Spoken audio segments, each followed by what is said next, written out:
காலத்திற்கு முன்பு நிரந்தர அந்தி சூழ்ந்த ஒரு ராஜ்யத்தில் நிழல் ராஜா என்று அழைக்கப்படும் ஒரு மர்மமான ஆட்சியாளர் வாழ்ந்தார். அவரது களம் ஷேடோலேண்ட்ஸ் நீண்ட தூரம் நீண்டுள்ளது. அதன் எல்லைகள் பண்டைய முறுக்கப்பட்ட மரங்கள் மற்றும் திரவ ஒப்சிடியன் போல மின்னும் ஆறுகளின் காடுகளால் குறிக்கப்பட்டன. ராஜ்யத்தின் மக்கள் தங்கள் ராஜாவை பற்றிய கதைகளை கிசுகிசுத்தனர். இருளில் மூடிய ஒரு உருவம், அதன் முகம் ஒருபோதும் காணப்படவில்லை மற்றும் அவரது குரல் வெற்று மண்டபங்களில் காற்றை போல எதிரொலிப்பதாக கூறப்படுகிறது. நிழல் மன்னன் தனது நிலத்தை ஒரு நியாயமான ஆனால் தொலைதூர கையுடன் ஆட்சி செய்தான். அவர் எப்போதாவது தனது கோட்டையை விட்டு வெளியேறினார். ஒரு பயங்கரமான கோட்டை, அது ஒரு கரடுமுரடான மலையின் மேல் இருந்தது. அதன் கோபுரங்கள் சாம்பல் வானத்தை துளைத்தன. பல ஆண்டுகளாக யாரும் அவரை பார்க்கவில்லை என்றாலும் ராஜ்யத்தின் ஒவ்வொரு மூலையிலும் அவரது இருப்பு உணரப்பட்டது. பயிர்கள் வலுவாக வளர்ந்தன. கிராம மக்கள் படையெடுப்பாளர்களிடமிருந்து பாதுகாப்பாக இருந்தனர். எப்போதும் இருக்கும் அந்தி இருந்த போதிலும் நிலம் செழித்தது. ஆனாலும் தங்கள் அரசன் சாபத்தால் கட்டப்பட்டிருப்பதை மக்கள் அறிந்திருந்ததால் அமைதியின்மை நீடித்தது. சாபத்தின் கதை தலைமுறைகள் வழியாக அனுப்பப்பட்டது. நிழல் மன்னன் ஒரு காலத்தில் ஒளியும் சிரிப்பும் நிறைந்த ஒரு உன்னத இளவரசனாக இருந்தான் என்று கூறப்படுகிறது. ஆனால் அறிவுக்கான அவரது தாகம் அவரை ஒரு பழங்கால கலைப்பொருளுக்கு அழைத்துச் சென்றது. தடை செய்யப்பட்ட காட்டுக்குள் ஆழமாக மறைந்திருக்கும் கருப்பு கண்ணாடி.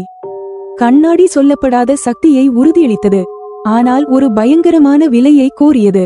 இளவரசர் அதை உற்று பார்த்தபோது அவர் நிழல்களால் அழிக்கப்பட்டார். அவருடைய மனிதநேயம் பறிக்கப்பட்டது.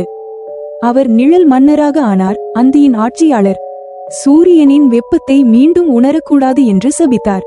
ஒரு துரதிர்ஷ்டவசமான நாள், எலாரா என்ற இளம்பெண் நிழல்லாந்துக்கு வந்தாள். அவள் ஒரு பயணி, மறக்கப்பட்ட கதைகளை தேடுபவள். நிழல் மன்னனின் புராண கதையை கேட்டிருந்தாள். மற்றவர்களைப் போல அவள் பயப்படவில்லை. ஒவ்வொரு சாபத்திற்கும் ஒரு மருந்து இருப்பதாக அவள் நம்பினாள். அதை கண்டுபிடிப்பதில் உறுதியாக இருந்தாள். புராதன சுருள்களின் சட்டி மற்றும் தைரியம் நிறைந்த இதயத்துடன் அவள் ராஜாவின் கோட்டைக்கு புறப்பட்டாள். பயணம் ஆபத்தானது. காடுகள் அவளால் புரிந்து கொள்ள முடியாத மொழிகளில் ரகசியங்களை கிசுகிசுத்தன. நிழல்கள் தாங்களாகவே நகர்வது போல் தோன்றியது. ஆனாலும் எலாரா தன் உறுதியை அசைக்காமல் அழுத்தினாள். இறுதியாக அவள் கோட்டை வாசலுக்கு முன் நின்றபோது அவள் அமைதியால் சந்தித்தாள். பாரிய கதவுகள் அவளை உள்ளே அழைப்பது போல் சத்தமிட்டன. கோட்டை அவள் நினைத்தது போலவே இருந்தது. பிரம்மாண்டமான ஆனால் பாழடைந்த அதன் மண்டபங்கள், மங்கிப்போன சீலைகள் மற்றும் குளிர்ந்த கல்தரைகள் வரிசையாக இருந்தது. அவள் சிம்மாசன அறையை அடையும் வரை தளம் நிறைந்த தாழ்வாரங்களில் அலைந்தாள்.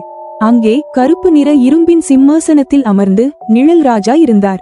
அவரது வடிவம் இருளில் மூடப்பட்டிருந்தது. அவரது முகம் தெளிவற்றது, ஆனால் அவரது இருப்பு அதிகமாக இருந்தது. ஏன் வந்தாய்? அவரது குரல் எதிரொலித்தது, ஆழமான மற்றும் எதிரொலித்தது. எலாரா முன்னோக்கி நடந்தாள். அவளுடைய பயம் உறுதியால் விழுங்கப்பட்டது. உன் சாபத்தை முறிக்க வந்தேன் என்று அவள் அறிவித்தாள். ராஜா சிரித்தார். ஒரு சத்தம் சோகமாகவும் கசப்பாகவும் இருந்தது. பலர் முயற்சி செய்து தோல்வியடைந்துள்ளனர். நீங்கள் வெற்றியடைவீர்கள் என்று நினைப்பது எது? ஏலாரா ஒரு சுருளை நீட்டினார். நான் புராணங்களை படித்திருக்கிறேன். உங்கள் சுதந்திரத்தின் திறவுகோல் உங்களை சபித்த கண்ணாடியில் உள்ளது. நாங்கள் அதை அழித்துவிட்டால் நிழல்கள் உங்களை விடுவிக்கும். மன்னன் வெகுநேரம் அமைதியாக இருந்தான். பின்னர் அவர் தனது சிம்மாசனத்திலிருந்து எழுந்தார். அவரது உயர்ந்த உருவம் இன்னும் இருண்ட நிழலை வீசியது. நீங்கள் முயற்சி செய்ய விரும்பினால் என்னை பின்தொடரவும் என்று அவர் கூறினார். அவர்கள் இருவரும் சேர்ந்து சாபம் தொடங்கிய இடமான தடை செய்யப்பட்ட காட்டிற்கு பயணம் செய்தனர். பாதை துரோகமானது. ஒவ்வொரு அடியிலும் நிழல்கள் மேலும் அடக்குமுறையாக வளர்ந்தன. ஆனாலும் எலாராவின் உறுதி அசையவில்லை. கருப்பு கண்ணாடி நின்றிருந்த துப்புரவு பகுதியை அடைந்தபோது காற்றே பின்வாங்கியது போல் இருந்தது. கண்ணாடி ஒரு பயங்கரமான அழகு. அதன் மேற்பரப்பு நீர் போல அலைந்து ஒளியை அல்ல, இருளை பிரதிபலிக்கிறது. நிழல் மன்னன் தயங்கினான். அவனது வடிவம் ஒரு காலத்தில் இருந்த மனிதனுக்கும் அவன் ஆன உயிரினத்திற்கும் இடையில் கிழிந்தது போல் மினுமினுத்தது. எலாரா கண்ணாடியை நெருங்கினாள். அவள் கைகள் நடுங்கினாலும் நிலையானது. அவள் தனது ஆராய்ச்சியில் கண்டுபிடித்த ஒரு மந்திரத்தை, சக்தியுடன் எதிரொலிக்கும் வார்த்தைகளை உரக்க படித்தாள். கண்ணாடி வெடிக்க ஆரம்பித்தது. அதன் மேற்பரப்பு பனிக்கட்டி போல் பிளந்தது. நிழல்கள் நெளிந்து அலறின, தப்பிக்க ஆசைப்பட்டன.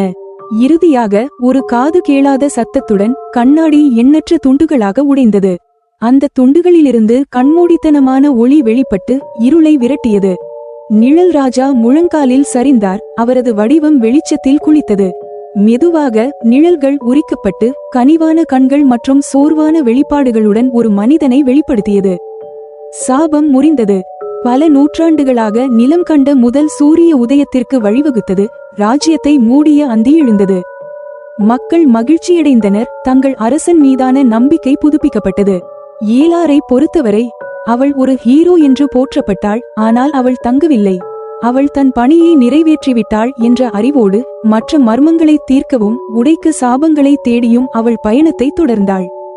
நிழல் மன்னன் இப்போது மீண்டும் ஒரு மனிதனாக ஞானத்துடனும் இரக்கத்துடனும் ஆட்சி செய்தான். எலாராவுக்கு அவனுடைய நன்றியுணர்வு எப்போதும் அவன் இதயத்தில் பதிந்துவிட்டது.